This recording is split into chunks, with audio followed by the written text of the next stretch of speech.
You're listening to episode 311, The Choice to Embrace the Cost. Welcome to Transforming Missions Podcast, providing you with insights and resources you need to lead a movement of Jesus followers.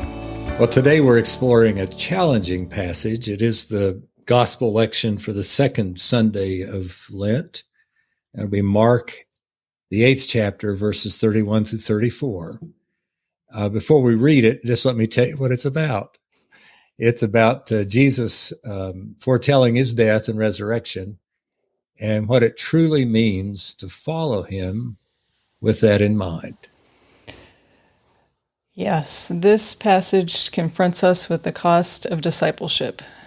And as I think about even that phrase, it's striking how many parts of our society, and particularly within Christianity, we've started to view cost as something negative, something to be avoided. We all know there's a cost to everything. It may cost time, energy, might cost money. It might even cost a headache. And where exactly are you going with the headache? I'm just thinking about the cost of doing something that you think will be easy and it ends up being more difficult. Oh, you're looking at my world, huh? Oh, I can do that. 26 hours later, that's a headache. So what we've identified is the cost is not just a financial cost. There can be a cost to your character, a cost to relationships, a cost of the decisions that we make, and sometimes the cost can weigh on us. But is cost always a bad thing? I don't think it is. I don't think it is either. It's almost as if we've twisted the narrative to believe that faith exempts us from cost or from pain or from struggle. But that's not the message Jesus gave us. No, it's not. I would say Jesus is with us in the midst of the cost, the pain, and the struggle. Jesus' message was about embracing the cost of living authentically in contrast to the culture that we're surrounded by that often seeks luxury and comfort and ease. And this is especially so as we journey through Lent this season. Let's reflect on the choices that Jesus made and the costs that he embraced. Sara, you've already mentioned it. We think of costs as being negative, and we've made it to be something negative. I think as leaders, how do we guide our communities in understanding and accepting the cost of following Jesus, which is not negative? You've cut straight to the heart of the matter before we've even read the scripture. Jesus chose the way less traveled, and that had a cost. It contrasts with the culture of today. It wasn't just a personal choice, but a call to the people who would follow, a call that's radically different from the consumerist culture that we see around us. So let me go back to it again. Embracing the cost doesn't lead necessarily to negative outcomes. Instead, it leads to a more positive impact for us and the world around us. And before we read that scripture, Sara, I'm going to say that again in a different way. The world in which we live needs to know more of this following Jesus and what it might cost in terms of the countercultural pieces that we face today. I did all that. Maybe we should just read the scripture and get going with it. Okay, here is Mark 8, beginning with verse 31. Then he began to teach them that the Son of Man must undergo great suffering and be rejected by the elders, the chief priests and the scribes, and be killed, and after 3 days rise again. He said all of this quite openly, and Peter took him aside and began to rebuke him. But turning and looking at his disciples, he rebuked Peter and said, "Get behind me, Satan, for you are setting your mind not on divine things, but on human things." He called the crowd with his disciples and said to them, "If any of you wish to come after me, let them deny themselves and take up their cross and follow me. For those who want to save their life will lose it, and those who lose their life for my sake and for the sake of the gospel will save it. For what will it profit them to gain the whole world and forfeit their life? Indeed, what can they give in return for their life? Those who are ashamed of me and of my words in this adulterous and sinful generation, of them the Son of Man will also be ashamed when he comes in the glory of his Father and with the holy angels. So can we say there's a paradox of simplicity, of denying ourselves and opting out of immediate gratification? We find a deeper joy and connection. This is the cost Jesus speaks of when he says, what does it benefit someone to gain the whole world and yet forfeit their soul? It's about making choices that aren't just about our comfort. It's about the greater good. I think Sara, when I think about the greater good, agape is always what comes to mind. That God's love, working for the greater good. That's a stark contrast into what we often see as the dominant expression of Christianity today. I mean, it's a version that promotes health, wealth, and happiness, but often at the cost of the deeper values. Now, hear me, health and happiness are not bad things,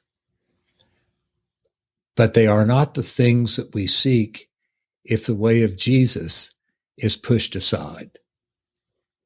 The way of Jesus begins with love. It begins with that agape. It begins with working for the well-being of everybody. That's who we were created to be. You begin with Jesus, and with Jesus, it's love. There's a cost to following Jesus, and there's a cost to love. A cost Jesus experienced long before we did. Consumption or consumerism, however you want to name it, and self-centeredness may be the norm of the culture around us. But as we journey through Lent, we can lead by making choices that help people understand and make different choices for themselves. Sometimes I think we don't even stop to consider that it's a choice. It's a choice that we can make to love. It's the choice that we can make to explore what the cost is. So maybe this Lenten season, there are some hard choices that you'll explore. Do we embrace the cultural narrative around us, or do we take up the cross of Jesus and follow him? Sara, part of what I keep thinking about and wish I had done more thinking about it earlier in my ministry, but as Christ-centered leaders, we can challenge societal norms. We can invite, model, and equip people to embody the principles of Jesus' teachings in their actions and in their decisions. May I go one step farther with that and say, we can model, invite, equip people to embody those principles of Jesus' teachings where they live, work, and play. We can invite people to do that in everyday situations and relationships. That's what it talks about. That's what it means when it says, take up your cross daily. Making those choices that align with Jesus, even if it goes against the grain of society. I mean, I'll continue to beat this drum until somebody tells me differently, but it matters where you start. It's been a couple episodes since we heard that. Well, in the world in which we live, we've got all these conflicting voices competing for our attention. And it does matter whose voice you listen to. And if you're going to listen to the voice of God through Jesus, who says, follow me, that means love becomes the priority.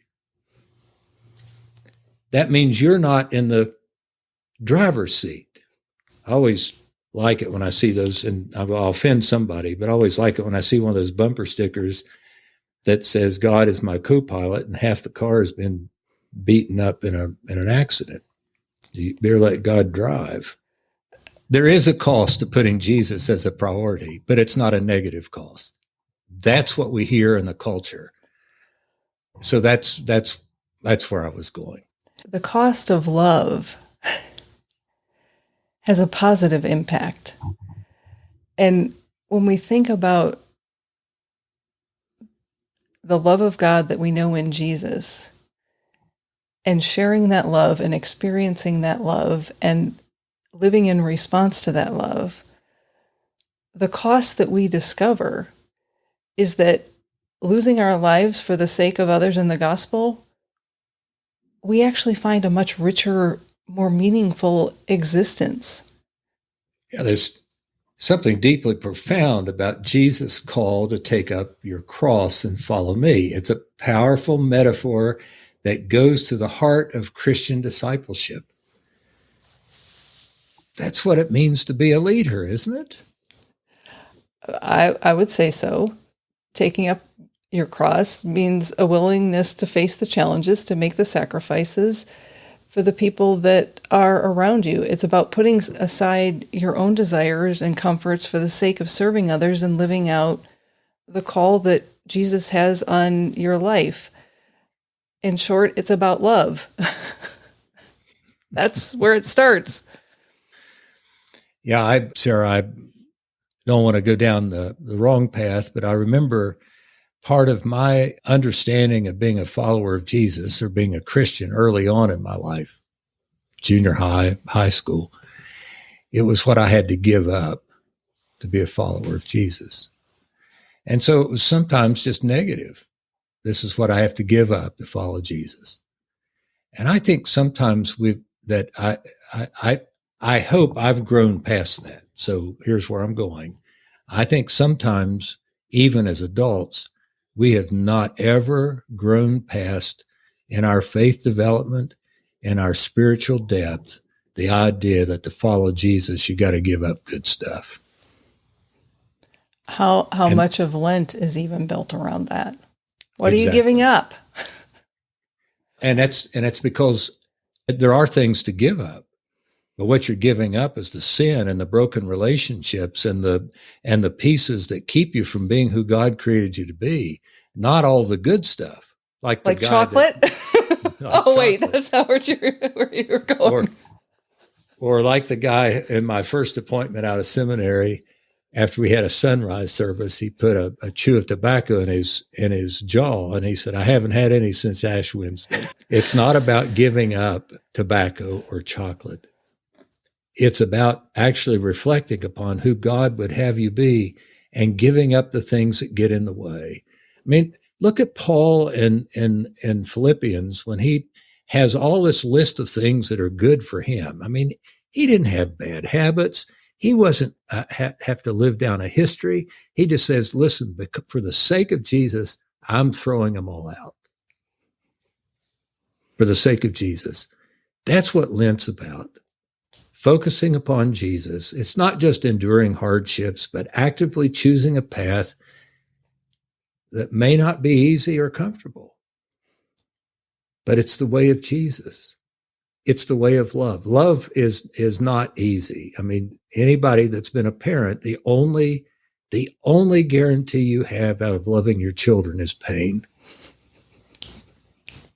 You may get a lot of blessing, but the guarantee is pain. And if you're going to love people, it's going to be painful. But maybe I can say it this way. It's a good pain because that's who we are. And we have those choices every day. That's what we're talking about. So what if we reframed Lent that the choice that we're making every day is a commitment to love? That the choice that we make is not about giving something up, but it's taking up the intentional practice to love our neighbor, to love the people that are around us, to be loving and act in loving ways.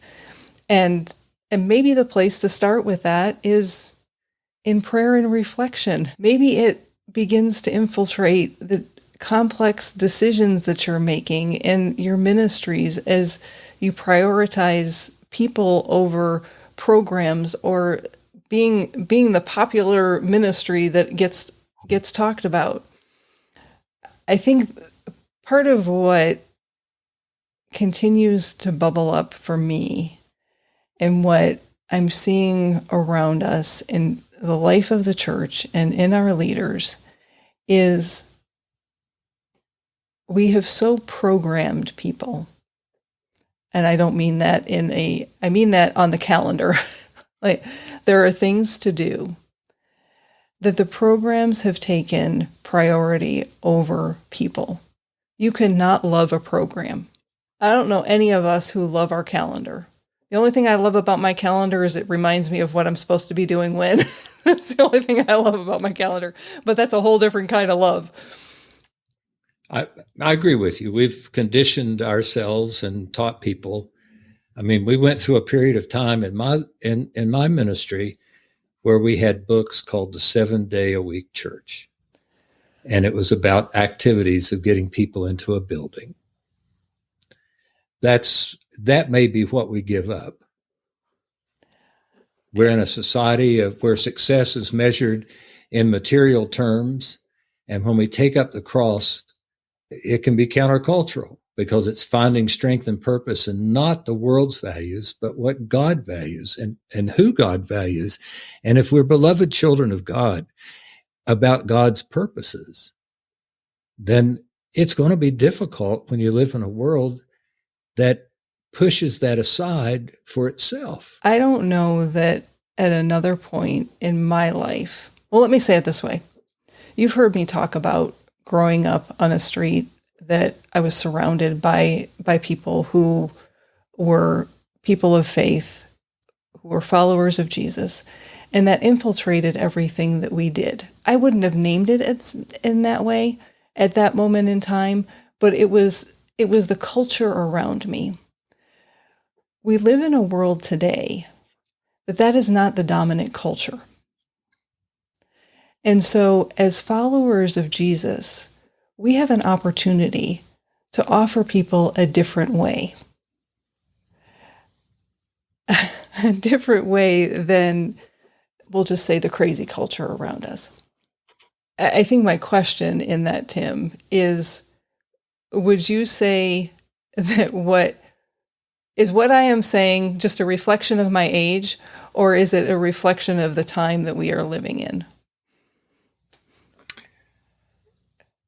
Sarah, with my humor, I want to answer your first question, but it's really the age in which we're living, not your age. I think it's the age in which we're living, and the Scripture really points that out to us. That when Jesus says, "This is the way," this is the way, and we know that to be the way of love. It's going to cost something, and he talks about what it's going to cost him. And one of his closest companions in the midst of this says, "That's not what we want. Don't say that. That's not what it's about." Right. We can get through this in a different way. And I think there are two things about what Jesus says. Number one of them, he says, "Get behind me, Satan." I think there's a part of this that even if we're Jesus followers, I think Jesus might have been tempted even at that point to say, I'd rather go your way. But Jesus is so focused upon being who God created him to be. I mean, whether he could make choices that not to do that, or whether he couldn't make the choices, the point is he is so focused on being who God would have him be. He's just saying, don't tempt me with that stuff. We've got a game plan here, and it's not going to be easy. The only thing you get out of love is pain. Just understand that. But we're going to love one another. And I'm willing to go to the cross for it.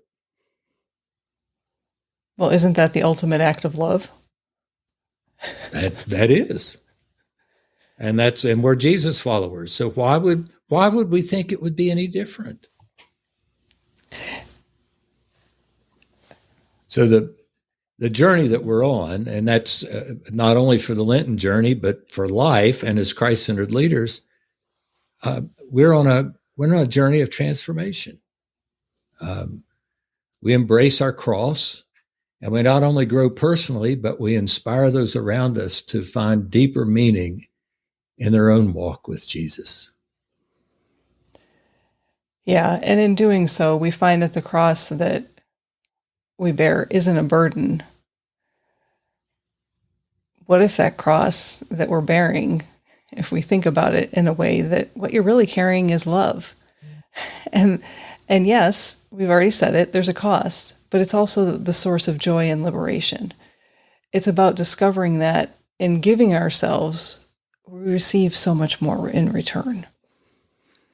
And that's really the paradox of the gospel, isn't it? I mean, in losing your life for Jesus' sake, you find it. The question is, how are we taking up the cross in our daily lives and leadership? I want to say relationships and encounters with people. This is a call to all Christian leaders, all Christ-centered leaders, to embrace the cost, to lead by example, to guide the community in living out the true message of the gospel, loving one another as you've been loved. We come to the place then of where we really make decisions. We make our choices.